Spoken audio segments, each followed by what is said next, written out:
Hi everyone, Jamal here, aka J Clay. What's going on? So for today's video, I'm showing a clip of a kind of interview that I had with a new friend that I've met. His name's George. He actually is a new owner of a 2009 Subaru WRX, and we basically just decided, to pretty much chill out and have some fun talking about cars, because that's what all car enthusiasts love to do. So I hope you enjoyed the video. Thanks for being here, George. We're in another episode of Locked and Loaded JDM with my new friend George Wu. Happy to be here. Thanks for having me, Jamal. Oh, appreciate you coming, man. Fellow WRX owner. Yes, sir. That's how we bonded, actually, right? That's how we met, to be honest with you. It's through cars. Cars are great because they bring people together. I think they have a bad stigma, and I think that stigma is it's a very confused stigma, because people think, oh, cars, Fast and Furious, or street racing kind of thing, but it's really not that. Fake boys, and it's, you know what, like, I feel like there's different car scenes, right? Like, when you go, like, the Subaru scene is quite like community, right? It's like Jeep and Miata. It's like, it's a sign of respect, right? In a sense, like, it brings people together. Do you ever get the like Subaru what up kind of thing? Yeah, I don't get the V though. I don't get the V. Why is it this? I don't know. I've noticed the same thing. Even when I'm like driving to work and stuff, I see a Subie and he's just like, it's this, yeah. Right? I'm like, okay, right? But it's something you get used to. Yeah, it's similar to like the Civic Nation kind of thing. You know about the Miata wave though? No, what's the Miata wave? Miata wave is just this wave. Really? If you have an NA, you do the tail light. You do the headlight. So yeah. You know what would be cool if you had the switch for the alternating motors. I think you just be able to like give it a wink. On the Miata, you can actually time it. So because the motor goes, there's slight delays. Yeah. But if you time your switches, it becomes alternating. Really? Yes. But there's a module you can get to program it to do that, right? Or only one light that goes up. And oh, that's cool. Yeah, it is. I did actually have a question for you that I was thinking of. So what got you into cars? That's a good question, because I think, as cringy as it sounds, when I was little, I was obsessed with horses. I was obsessed with like speed and horses and control, right? I loved horses. Really? But then I was like, how do I find an experience like this? In our day-to-day life. Not everyone can have access to horses, especially when you grow up in like China, right? Like in Beijing, you don't get a horse. You can't just take riding lessons, right? It's for the farm. No. But I feel like it's like a little seed that was planted in my mind. I didn't get into cars until I was like 11. Okay. My mom got me those like automotive review it's like a catalog. Yeah. It has all the cars. At that point, I was learning English. I just moved to Canada, and I started with car names first. And I memorized the specs, and I was like, fuel consumption, Camaro, SS, Aston Martin. And I was like, oh damn, that's cool. That's how I got that. To be honest, that's how I started. And I was like, oh my goodness, this is so crazy, because cars they're so different. Each of them they got their own personalities. It's like, it's not just a transportation that takes you from point A to point B, right? No. But it's like, it has its own individuality, and then also, again, to your point, community, right? If you want that to be part of the scene. I think that is one of the biggest things, because for me, in starting out with cars, I think that's what kind of interests me, was the community, the communal vibe. Is like when you as I said, I took martial arts when I was in high school, and when I was part of that martial art community, I felt like I belonged to something, and we all learned like unique skills. When I thought about cars, I thought about, first of all, the fact that they engineered something so amazing. It just blew my mind, and the fact that I could own something that was of this amazing quality, it blew my mind. So that's what got me into it. And then moving forward, going to like Tim Hortons and what do they call it? Cars and Coffee, in the States, kind of stuff. Yeah. I noticed that everyone brought their own individual personal vibe to it, and I am the first to admit, like, back in the day, I used to call certain cars racers and stuff like that. Yeah. But I actually appreciate those cars, because they had their own individual funk or spice or whatever you like to call it. And it's the effort behind it too, right? Yeah. You're making an effort to make your car your own, right? Exactly. That's the part. It doesn't matter if it's performance oriented or aesthetics or both, right? It doesn't matter as long as it's an extension of yourself. If it's something that makes you happy, go for it, man. Exactly. And I feel like cars bring both of us joy, right? Oh, like they brought us together, right? So that's exactly 100%. So, given that, so that's what started you into cars. What would the next question be? What was your first favorite car? You're gonna hate me for this one. It's not a Japanese car. I'm not gonna hate it. Not at all. A little bit, but not at all.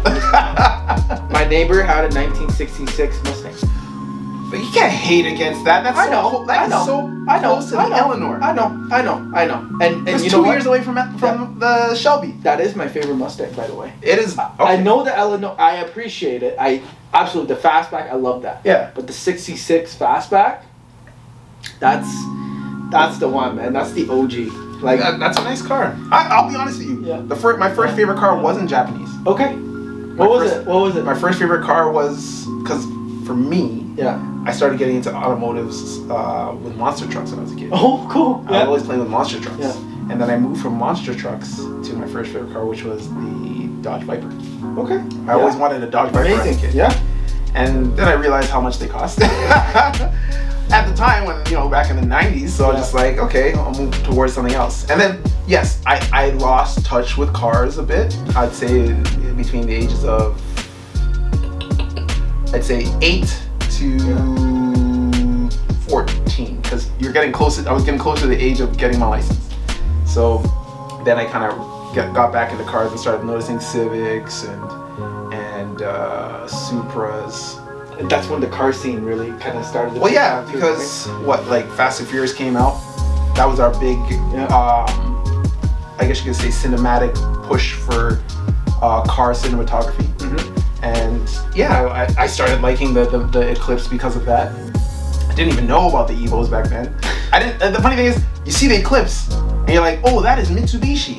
Mitsubishi was Evos. When you think exactly With Evos, but because we weren't as globally connected, the internet was still on its crutches. We didn't know. I didn't know about it. Like I was still on AOL dial-up back then, so I didn't have a very big car knowledge, so to speak.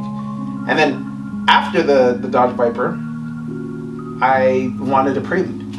Oh yeah, a Honda Prelude. I wanted. They're cool. They're still cool. The SH, the SH. Right? Yeah, the Super handling. Yeah. The '98 model. Yeah, I wanted that super because every time I walked to high school, I would pass a red one, a modified red one, and I wanted that car.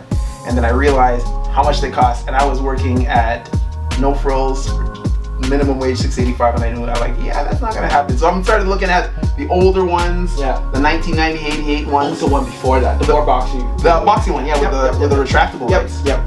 And then I moved towards Nissan after that because I realized drifting was the thing. Yeah. It was. And what did you get into? Well, I got into a 240. I got into a 240. And I want to ask you this too. When you got your first car, what was your first car, first of all? Mazda 3. Mazda 3? Yeah. So, I think it happens with any car. Doesn't matter what you have. Even if you could have a Corolla. Yep. Do you feel like you could beat the world? Like anybody in the car? Like you even think, man. You think that like, man, I can make this thing go fast.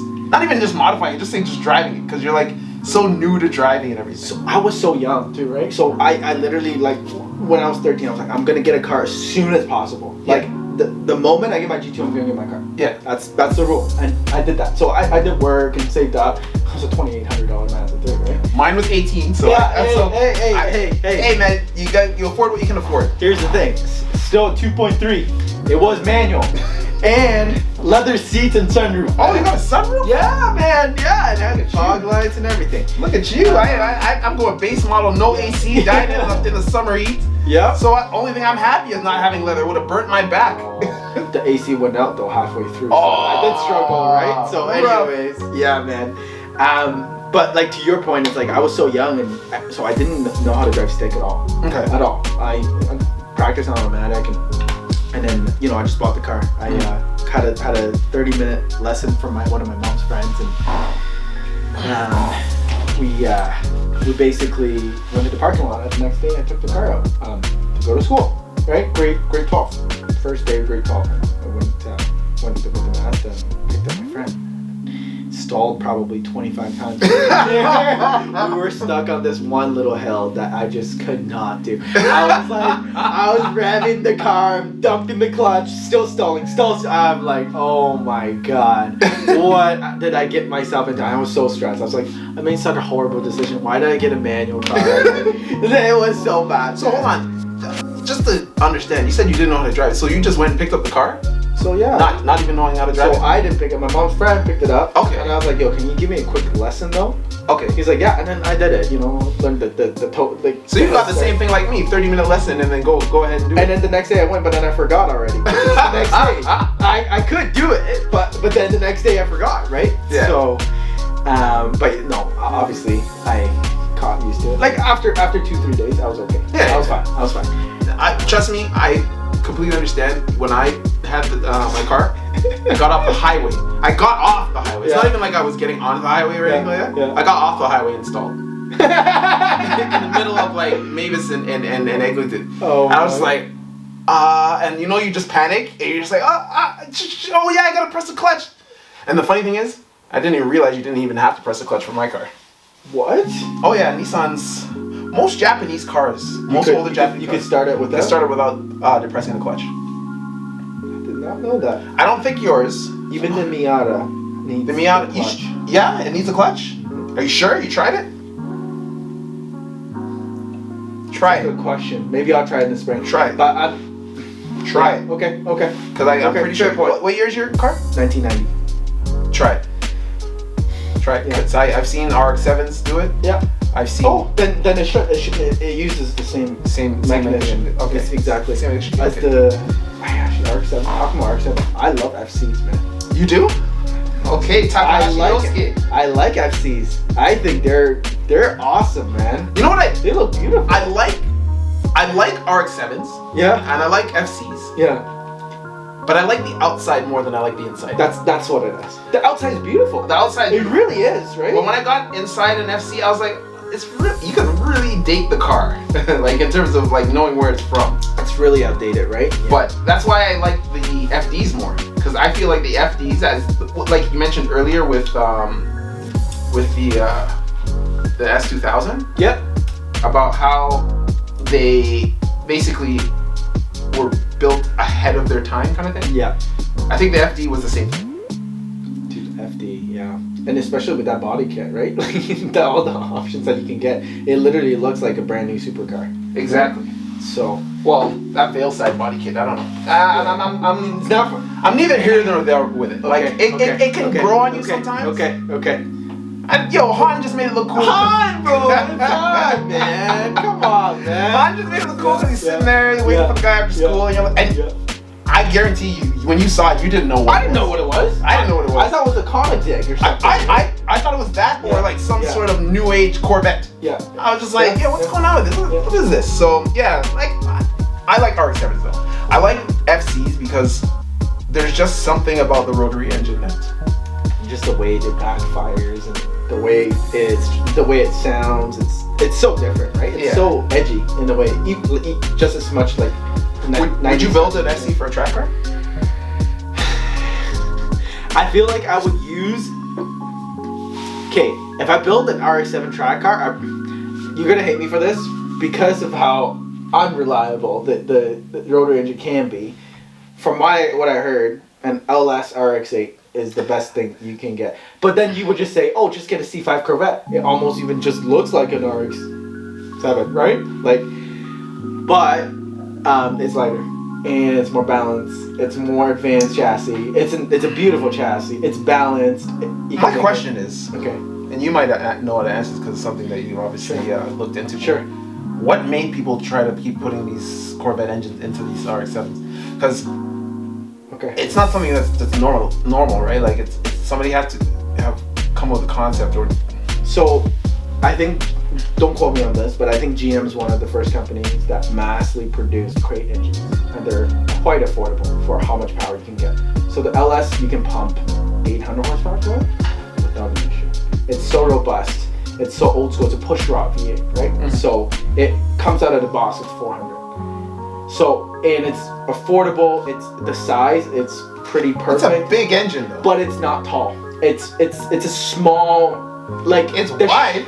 It is, but the shape is very tuner friendly. You can fit it in BMWs, Miatas. You can fit it in right? S14, S chassis. Exactly. Because I've seen guys put LS motors in 240s before, and I just didn't understand. Yes, you obviously know the type of guy I am. Yeah. I'm not a fan of hybrids. Yeah. I like cars staying true to they are. Yeah. Especially given the fact that you even said I like OEM Plus earlier today. That's what I'm saying. So here's the thing, right? Like, I guess like I wouldn't use an RX-7 as a track car. Okay. I would use it as a back road cruiser. That way I have more control. You're not pushing it to the limit all the time. I feel like maintenance wise you can keep up. But if you're built, again, rotary engine is the best engine ever for racing, right? Because it was banned in Le Mans, right? So lightweight and amazing. It can pump out a lot of power out of it. Have you heard of a car called Mazda Mirai? I think that's what it's called. Mira or Mirai? It's a crazy car. It was in Ford. It's not a concept car. They make two of them, and right. Is that similar to the Cosmo? It's not okay. It's not like it's a supercar. It's not a street legal car. Okay. Yeah. The Cosmo's another cool car. It's a two-rotor, right? Yeah. So and that's the reason why I asked, because of the RX-7, because I've never watched like a Top Gear or Best Motoring review myself, but a lot of anime and just things you read on forums and stuff say that the car is the best cornering car in Japan, especially the FD, right? Mm-hmm. So I just always thought like, okay, that must be the ultimate track car then. But it wasn't bad. I know this wasn't bad, and I know based on you watching another YouTube channel, it was saying that it came second, I think, to the GTR. The GTR came first, and I think that came second. And then there was an NSX too, right? Yeah, the NSX came third. But the Super came last, actually. Yeah, because the NSX came first. Like it was. The NSX was first. Sorry, yeah, because it was lighter. Yeah. That's the one that scared Ferrari. Yes. Right. Well, it was based off of the Ferrari mid-engine, right? Yes. What was it? The 368? I think it was. Can't remember exactly which model it was. I think it's even the one before that one, because the 368 was an early 2000, but it's the 90s version. Yeah, sorry. Whatever that entry level one is, right? Yeah. The ones you were actually racing in the Gran Turismo. At 40? Yeah. Yeah. It was that one. Sorry. Yeah. It was that one. Yeah, that was the one. So yeah, like I thought that would be an awesome track car, but hey, Honda ended up making engines for Ferrari anyways, right? They were for F1. They were using Honda engine for a long time, right? Well, so was Red Bull, but they pulled out. They pulled out. All right. So another question. What do you think of your new car? Amazing. Actually explain, because no one knows what it is. Okay. So exactly. I've been a Mazda fanboy for the longest time, and I think because of the pandemic, I don't commute anymore. Long story short, I decided to get my high school dream car. I always wanted a 2008 to 2014 time period WX hatchback. That's, Subie boys. Subie boys, exactly. The all-wheel drive, turbo, the Boxer. I just wanted a hot hatch that's all-wheel drive with turbo. That's like the perfect format in my opinion for a daily. You think you're I guess you could say watching a Fast and Furious